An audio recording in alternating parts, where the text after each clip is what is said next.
What is going on, everyone? Welcome on in to episode 6 of our Star Wars The Clone Wars final season review series. Joined yet again by POISOnkill himself. Poison, how are you doing today? Absolutely fantastic. All right, glad to hear it, my man. So, obviously, episode 6. Title of this episode, Deal, No Deal. Spoilers ahead. You have been forewarned. Do not come crying to me in the comments section if you don't leave at this point. So, we start off exactly how we always have. We talk about the quote at the beginning of each episode. Quote for Deal, No Deal, episode 6. Mistakes are valuable lessons often learned too late. I'll tell you, that is a major step up from last episode. Major. It's I think that this quote relates more effectively to what's happening in this episode, for one, and it's also just like what I think is a telltale sign of a good episode or a good show or whatever is when the thematic elements of any given episode or any given season are easily relatable to the people who are watching it, right? This is a quote that is very easily relatable to anyone because everyone goes through life making mistakes. It's unavoidable. So that's my take on it. Did you have any extra thoughts you want to tack onto that? I think a school of hard knocks is a phrase for a reason. It's kind of like a fancier way to say that. But no, I think this is not the first one, but this is one that really, for me, when I first read it, I was like, there's some truth in that. Sure. Moved on. Finished the episode and realized it fit perfectly. And that was really cool to watch and really curate this quote to not just be, life altering or memorable or practical, but kind of ties into it. I like that. I like going to school. Yep. No, I'm right there with you. So, kind of moving into what the episode actually entails. We have obviously Ahsoka returning. And then we have Rafa and why am I forgetting her name? Third character. I literally just had her name on the tip of my tongue. I'm not gonna worry too much about it. It's okay. It's not my fault. They were not memorable during this first introduction to the arc, so I take no responsibility for this whatsoever. Premise of this episode: they get a job. They're supposed to deliver some spice from Kessel over to the Pike crime lords. And the entire thing starts to go astray when Ahsoka keeps constantly questioning Rafa, saying like, this is like where are we taking this stuff? Like spice can be used for more than just like medical reasons. Like, what is this being used for? It's unrefined, all that stuff. And she's being very true to her character, like asking the right questions because she is a very morally inclined individual, having been raised in the Jedi Order. Obviously makes sense. And I think that the way that all plays out with the tension between Rafa and Ahsoka plays out really well. I think they wrote it very, very well. And did you have any thoughts on that? No, I agree. And I think the way they wrote it set up for Ahsoka's later kind of, I guess, inner turmoil too. A lot of tough decisions on her side. So no, I'd agree. Their intro was horrible. Yes. Execution better. It's coming out to be better so far. I think it was all very well done. There was one thing in particular that I was not sold on throughout the entirety of the episode, and I'm forgetting Trace. Her name is Trace. Thank you. Yes. I was not sold on the sheer stupidity that Trace seemed to be demonstrating. Because I mean, she didn't strike me in the first episode as like an idiotic individual. Like, yeah, maybe she's a little bit too spunky for her own good. Maybe she thinks she's a little bit better than she is, but she didn't strike me as an idiot, right? But there were a couple instances in this episode that really kind of I wasn't sold on it in the way that they chose to execute with her. The two examples that I have were, one, when she was like overly invested about like the fact that her ship was like super fast. Like, and maybe this is just like her ego, like, oh, I built the ship, it's mine, I did this all on my own, and so I'm super excited about it. But like, it just seemed a little idiotic, like, in my opinion, for her to be flaunting that in the middle of this deal that's supposed to get them a lot of credits with like known crime lords, like intergalactic crime lords. Didn't really sell very well for me. And the other instance was when she, like, Rafa and Ahsoka are just going back and forth about what they're going to do with the spice, and then she's like, well, you know what, if you guys are gonna argue about who gets this spice, then I'm just gonna dump it all into space. Like, I feel like that was just like a couple steps too far in the realm of, like, that didn't sell for me. I was not bought into that idea. In my opinion, I was just like I feel like you kind of wrote yourselves into a corner there, and you just had to do something. So you kind of made Trace look kind of dumb, in my opinion, by doing that. That's my take on that. I think I'm with you at first time watch, but thinking about it now and hearing it spoken, I don't know. I feel like, I wonder if this is their way of being, you know, kind of in the slums their whole life, growing up dealing with drugs and things like that. Are these things that seem stupid their last ditch effort to feel like something matters, like they're doing something right, like they could be better or something? Like, their ship isn't the fastest, clearly, but because that's Millennium Falcon, but but does maybe saying that repeatedly make you feel like you've achieved something, you have a skill, it isn't just drug lordy under the slums, what people look down at you on for? That's possible, but possibly overreaching there.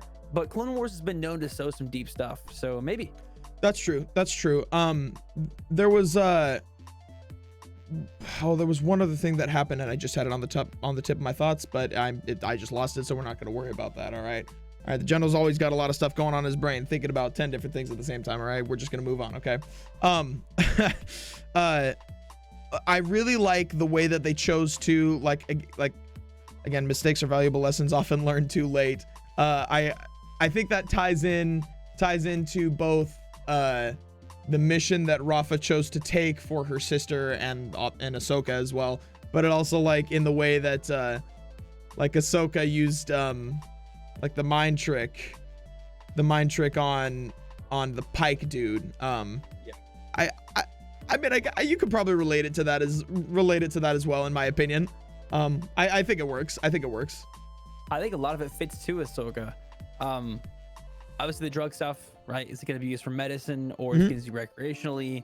And then, the mind trick. I mean, to me, that whole thing right there was super cool. Seeing, because Ahsoka's kind of always been on the edge, you know, kind of like an Anakin, but without the murder of younglings. And now you've got her in this spot. Now you got her in this spot where, again, you're seeing the Anakin come out, kind of that gray Jedi. Like, she wants to be Jedi, but she keeps falling to the gray piece. And I think she's kind of like has old morals that were preached to her that she doesn't really want to live by. I don't know. I thought it was really cool to watch that part of her character come out. Do you think she's starting to believe that there's a little bit of moral ambiguity that goes into the world around them, more so than the Jedi would have had her believe? I would think so. I would think so. Yeah. Which is interesting. Like, and I hope if that's the case, if that kind of like teases kind of the direction that they're choosing to go, I hope they choose to expand on that more, because that would be something that's really interesting. Because we've never really in movie or TV show form up till now in Star Wars, we haven't seen any real, I wouldn't say we've seen any like real like gray Jedi walking the line type of thing. It's always been pretty like light side and dark side. Like, yes, there were people who were Jedi and they're not Jedi anymore, but they're still walking the path of the light. I want to see more of that struggle there for like an individual of balancing the light and the dark. I think that would be something that's really interesting. Do I think we're gonna get it in this arc or even in the season? Maybe. I don't know if there's enough time to make that happen. Yeah. So Ahsoka would be the one I'd want to see it on. I don't know. Yeah. We've seen this window where you can do some lightning and we talk about it, and the way he fights is all dark. It's dark side attuned, but we never see his day-to-day life where he has to make these decisions from the gray. which is right and wrong, which one has the best outcome. Yeah. We still see him at the Jedi Council serving the Jedi. Yeah, you're right. That would be really cool to see. Yeah. So I hope that's the direction they choose to take this arc. Where I think they're actually going to take this arc is this is going to like this. Obviously, they're involved with an intergalactic like crime family right now. So what my thought process is that they're currently touched down. They're, if I'm remembering correctly, at the end of the episode, they were kind of like screwed. They were all like stuck on Pike, if I'm remembering correctly. And what I think is going to end up happening is they're going to be able to make their way out of it eventually. At least if I'm remembering correctly from the trailer, like they do find out she's a Jedi, which would make sense for the story arc. With that knowledge being in place, they find something out on Pike that is related to Mandalore in some way, shape, or form, involving Maul and stuff like that, which I think is what's going to end up being the catalyst to her reaching out to Anakin and then them having to go confront what's happening on Mandalore and try to take down Maul. That is my prediction for what is going to be happening with this arc. I think you're probably right. I can see them maybe trying to fit in some loopholes in there and kind of drag it out. But again, we're running short on time. It's the last season. There is no to be continued. So you're right. If they don't do this like now, it's gonna start feeling really rushed really quickly. Yeah. Please do not give us a repeat of the final season of Game of Thrones. I don't know if you ever watched that, but no.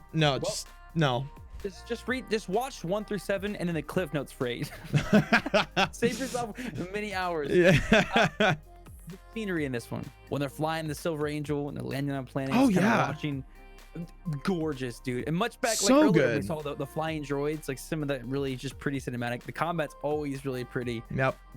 Just watching the scenery, it's just good. I thought it was so cool. It's just good. Yeah. Like I have not once been disappointed with the artistic design choices that they have made for any of the episodes in this season up to this point, and I hope that trend continues, because if for no other reason than like I want at least something to be able to compliment about every single episode. Artistic design, please allow that to be the one that I can continue to compliment. Also, while talking about kind of like design choices, the music that they chose for this episode was very much so like it was a lot of like traditional Star Wars music. It wasn't like Clone Wars Star Wars music in this episode, which that stood out to me in particular. There was one other point, which was a really, really nice callback to specifically Star Wars Episode 6, which was them flying in the military lane,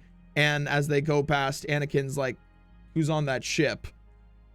And it's Ahsoka, obviously, and it's like the whole thing to like Vader on the ship saying like who's on that cruiser, and it's Luke. So I small callback. I loved it. It was subtle enough to the point where I thought it was good. It's also a foreshadowing for what's going to be happening, because we know that at some point they're going to be getting back together. If I'm dominating the conversation, I apologize. I'm just spewing my thoughts at this point, but no, I love it. I agree anyways. I mean, a lot of the stuff you're saying I'm on board with. There's not a lot that we disagree with so far in the series, except for the rankings. I'm really nervous I'm excited to see our final season finale ranking. The whole thing.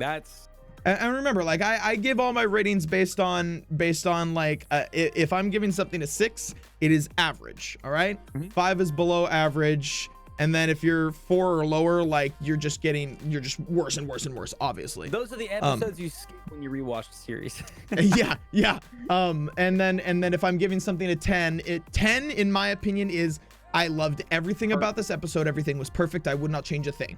So getting a 10 is very difficult, simply because it is all subjective. Obviously, everyone has their own desires for what they want to see. But with that being said, we raised in the prequels. So yes. Subjectivity for us is already a 6 compared to the originals. Yes.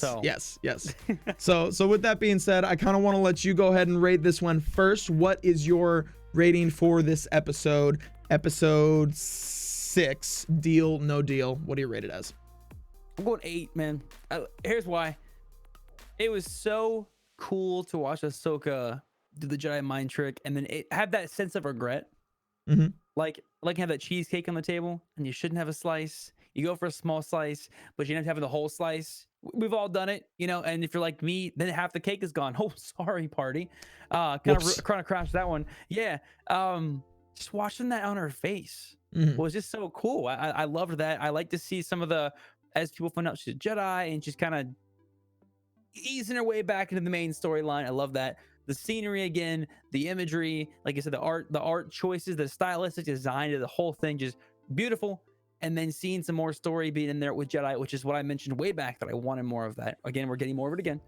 They're hitting the right notes, dude. Yeah. I think this is gonna close up really well. Yeah, I'm with you there. I am actually going to, as far as the rating goes, I'm gonna give it an 8 as well. We're actually like perfectly in line on that one. Yep. What takes it away from being a 9 is just for me, in some of the writing with what they did with Trace, I think it was a little bit of a hard sell for me, but I was willing to accept it within the framework of what they did. Seeing as it is still like, I'm giving it leeway because even though this is not a show that is made for kids, it is still a show that is made with kids in mind. And so, maybe that's a bit of a cop out for me to give it leeway on, but that's my personal take on it. Could have been a 9, maybe even a 10 had they delivered a little bit more in the way of Trace, and I think that honestly, had the previous episode done a little bit better in setting everything up and making me more invested in what was happening with these characters, then this, I think this probably easily could have been a 9 for me, but I'm gonna give it an 8 this time around. So that's wow. That's my take on it. But anyways, guys, that is, I think that's going, unless you have any final thoughts you want to say. I don't think so. Okay. On the edge of my seat for the next episode. There wasn't a cliffhanger, but for me personally and what I love about Star Wars, it leaves me on the edge. I'm excited for more of this one. Yep, I'm with you there. All right, guys, that is going to wrap it for us today. The episode 6 review, Deal No Deal. Thank you guys very much for tuning in. Make sure to leave your thoughts and discussions in the comments below. Make sure to subscribe, hit the bell button for notifications. Follow me over on mixer.com/JonahKolobi. Follow him over on mixer.com/POISONkill and youtube.com/RealPoisonkill. Guys, that is the General's episode for the day. Thank you very much, Poison, for tuning in with us. And until the next episode, we'll see you guys later.